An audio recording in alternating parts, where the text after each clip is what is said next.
Welcome back to the Velveteen Reader, where stories linger like velvet.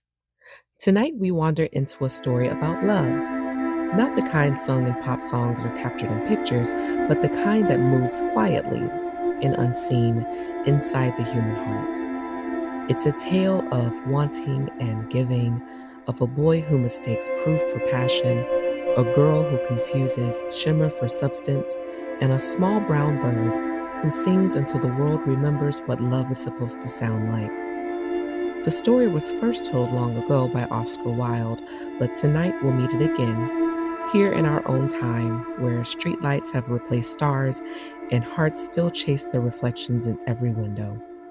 So, wherever you are, settle in, loosen your shoulders, and let the room breathe with you.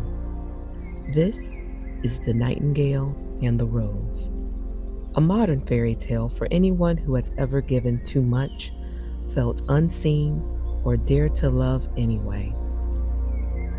When you're ready, close your eyes and come with me to the garden, where every song begins with a heartbeat and every heartbeat is a chance to begin again. Chapter 1. Once upon an evening of string-lit stars and city hush, there lived a young man, a scholar, in a small upstairs apartment that smelled of paper, rain, and warm dust. He was not made of marble, though he tried to be fancy. The truth is, he was a simple guy, made of small things: ink-stained thumbs, a careful mouth, and eyes that collected poems the way windows collect dawn. Just outside, he had a garden the size of a blanket, pots of basil and mint, a shy rosemary, 2 rose bushes that remembered better summers, and when the wind leaned in, they all told each other's stories.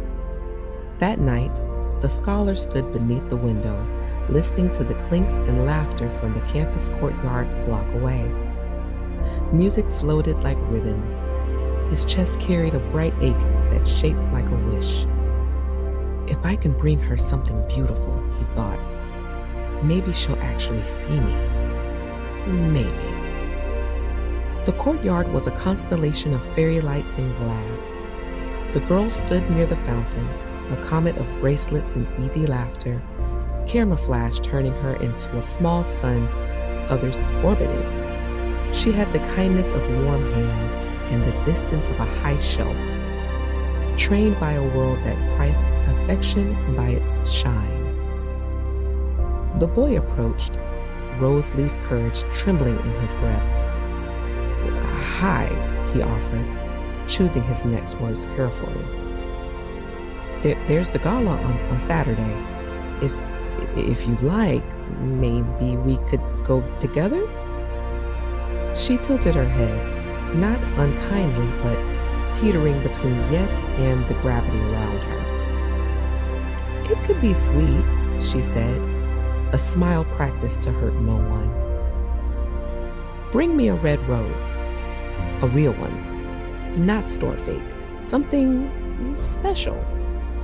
Meet me where the string lights cross like an X. Then we'll dance." The circle around her hummed. A friend's phone camera clicked. Someone giggled. The boy's heart lit like a match. Just a rose, he thought. I can be enough. He ran back home and checked his kingdom, the small garden beneath his apartment. White roses like moondrops, yellow like small suns, but no red. No red. The wish tugged tighter. When was the last time you mistook condition for love?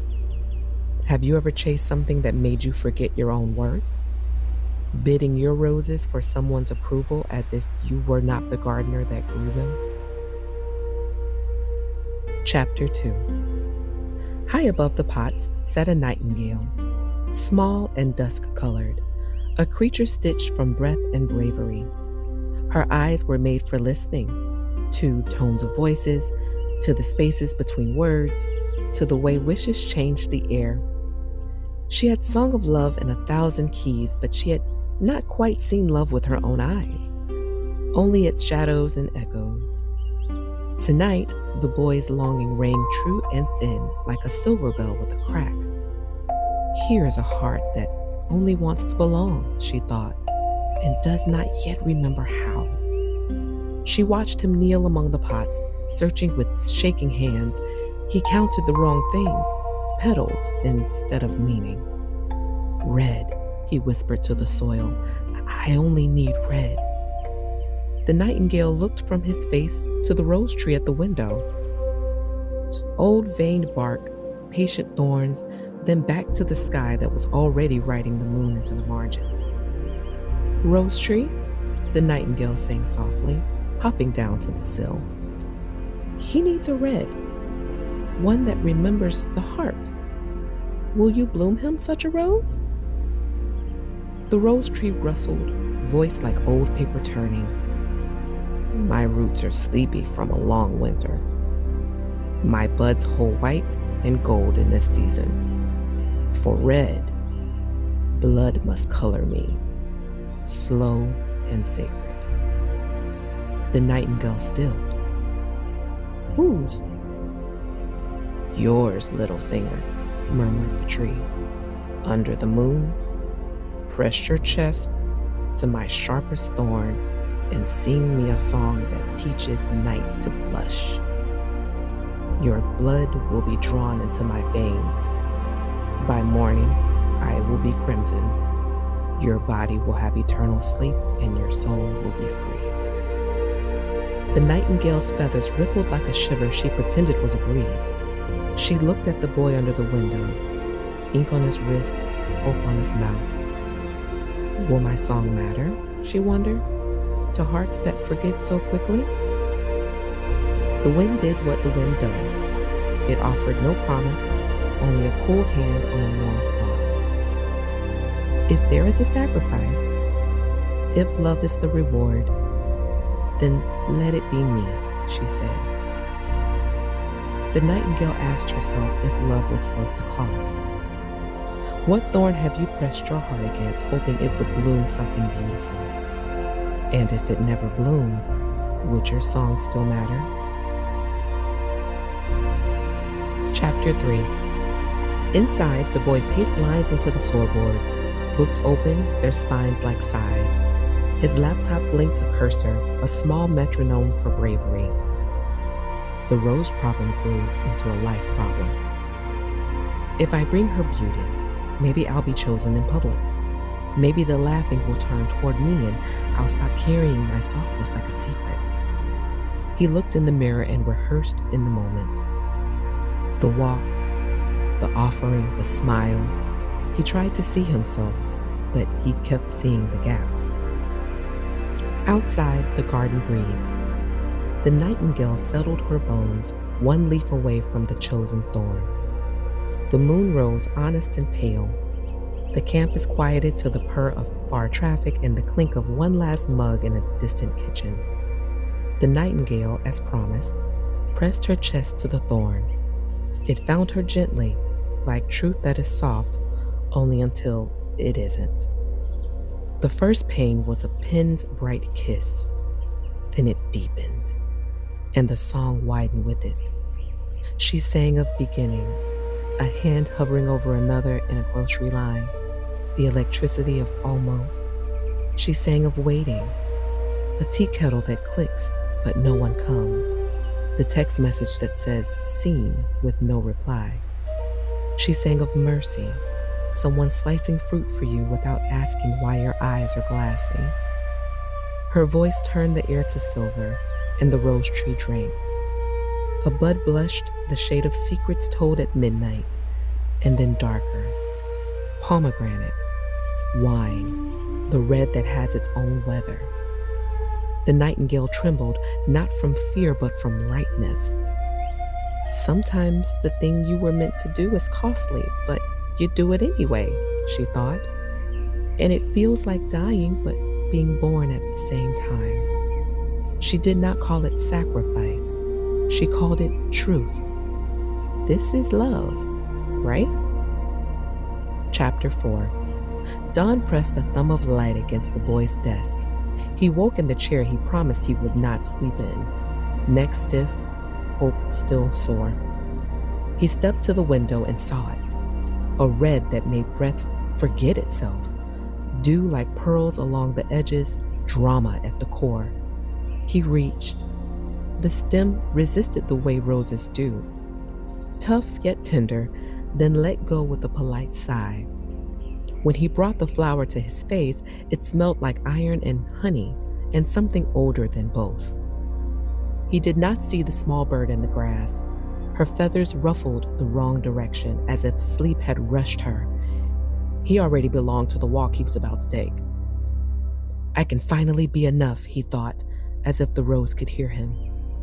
The meeting place was where two lines of string lights crossed like a blessing. The girls stood in their glow, dress whispering, bracelets chiming, part kindness, part habit, part a creature learned by a city that keeps score.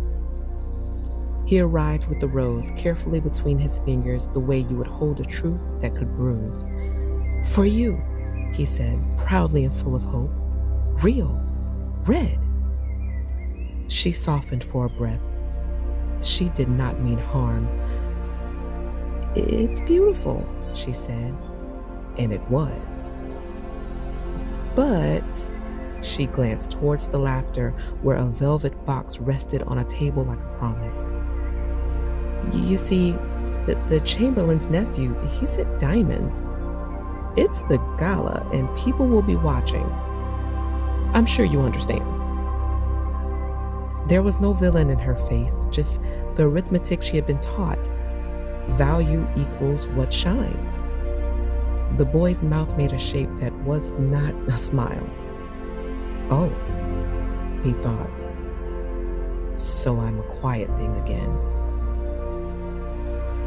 Of course, he said, voice folded, placing the rose gently on the table's edge. It slid, fell, brushed stone, and left a red hush on the ground like a kept-in cry. Chapter 5. He walked home through a city that had already washed his face. Streetlights blinked tiredly, a bus sighed. He stepped around puddles that reflected red signs like wounds pretending to be instructions. Love is foolishness, he told himself. A game for those who can afford to lose. But his palm still smelled like the rose, and the smell kept interrupting his sentences with a note of honeyed iron. Back at the garden, a single petal rode the morning breeze and rested by the nightingale's wing. The garden held its breath in a way humans never notice. Days arranged themselves. The boy tried to write. The words were paper dolls, not people. He scrolled. The little golden hearts tapped glass against his ribs but left him no breath. And yet, the neighbor left grapefruits by the door with a note. Too many for me. He cut one open and the kitchen filled with sunlight stain. A friend texted, thinking of you. At the exact moment, the room felt too quiet. He stood in the grass barefoot at night just to feel a truth that did not require applause. The garden remembered the song and retold it in small ways. Basil that would not give up, mint that insisted on beginning again, a rosemary that offered its scent to any hand that asked kindly. Beauty given into a world that is not ready is never wasted, the wind seemed to say. It seeds the ground, it finds other roots. Heartbreak changes the air that we breathe. What did your last heartbreak teach you about the kind of love that you deserve? About the love that you give? Chapter 6. One evening he noticed a small feather by the rose tree, brown as dust. He crouched, thumb gentle, and turned it over, light as a hush. Something inside him opened like a window. I only wanted to be enough, he thought, and the words did not burn him this time. They simply sat behind him on the step. If he had known to listen deeper, he might have heard the nightingale answer from the seam between the leaves. You were, if only you had seen yourself. He pressed the feather to his wrist and went inside. He did not post it. He just made tea. and wrote 2 lines that felt like walking into his own house and recognizing the furniture. Across town, the girl stood before the mirror with the diamonds at her throat and remembered, without telling anyone, the look on the boy's face as the rose fell. She touched the necklace and wondered if the glitter was the same as glow. "I am not cruel," she told her reflection.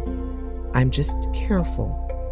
The reflection nodded, as mirrors do, and still, something small scratched at the door of the smallest part of her. In the quiet between events, she scrolled through old pictures and lingered on one in which she was laughing without checking if anyone was watching. She didn't know why, but that memory smelled of faint roses. The moon made her rounds, the city kept counting, and the garden kept forgiving. And the nightingale's song lifted on nights when no one slept quite right and settled on those who needed the most, whether or not they knew her name. This is what her small, brave voice teaches, that love that demands your life should be worth it. You should not need to bleed forever to prove your heart is real, that offerings refused are not offerings undone. They become weather, they become wind, they find other doors. Chapter 7. Much later, the boy found a dried petal between the pages of a book he didn't remember opening. He rubbed it between his thumb and his forefinger. The faintest ghost of iron and honey rose, and with it a single note escaped his throat. Not a sob, not a laugh, just a note. It was enough. He left a small poem on the kitchen counter next to a grapefruit and a knife. No one saw it, but the garden did, and it approved. So listen.